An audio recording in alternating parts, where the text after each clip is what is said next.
Yeah, Bong 10 on the beat ชีวิตเนี่ยลวกอาจจะโลนตรอบมันสรู้ด้วยเคยទេ Let's go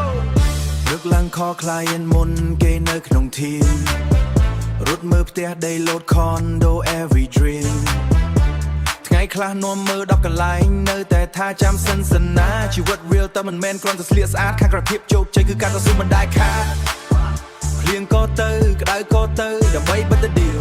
គ្រួសាររងចាំខ្ញុំឲ្យជីវិតកាន់តែ real មានអ្នកយល់មានអ្នកមើលងាយតែខ្ញុំនៅតែដើរទៅមុខមិនថាថ្ងៃណាព្រោះខ្ញុំជឿលើក្តីស្រមៃថ្ងៃមួយខ្ញុំនឹងឈ្នះដោយខ្លួនឯងនេះហើយជីវិតភ្នាក់ងារអាចចោលលន់ទ្ររត់តាមក្តីស្រមៃមិនដែលថយក្រោយពីសូន្យតស៊ូហូរហូរដល់មានថ្ងៃនេះបង 10 never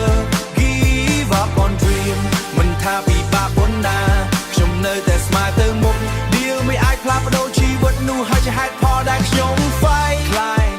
មួយជំនុំស៊ីនតែមិន reply តែខ្ញុំមិន stop ទេខ្ញុំនៅតែ try Marking every day Facebook TikTok Run ads all night never stop on the clock ពេលបិទ deal បានអារម្មណ៍ដូចឈ្នះពិភពលោកពីការនឿយហត់ទាំងអស់คล้ายជារឿងសប្បាយចិត្តមួយភ្លើងមិនត្រឹមតែលក់ផ្ទះតែជួយគេសាងអនាគតពីអ្នកជួលទៅម្ចាស់ផ្ទះនេះហើយជាតម្លៃពិតពីថ្ងៃដែលគ្មានអ្នកស្គាល់ដល់ថ្ងៃមាន client call ចូលរាល់ថ្ងៃខ្ញុំរៀនថាជោគជ័យមិនមែនមកពីសំណាងទេនេះហើយជីវិតភ្នាក់ងារអាចចោលលន់ទ្រធ្វើការទាំងថ្ងៃយប់ដើម្បីអនាគតល្អទោះបារីជ័យប៉ុន្មានដងខ្ញុំនៅតែក្រោកឈរបង 10 on the mission helping people find their home real estate is my passion and I'll keep going on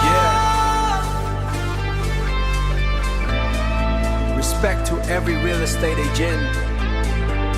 អ្នកដែលកំពុងតស៊ូរាល់ថ្ងៃ One deal can change your life Bong 10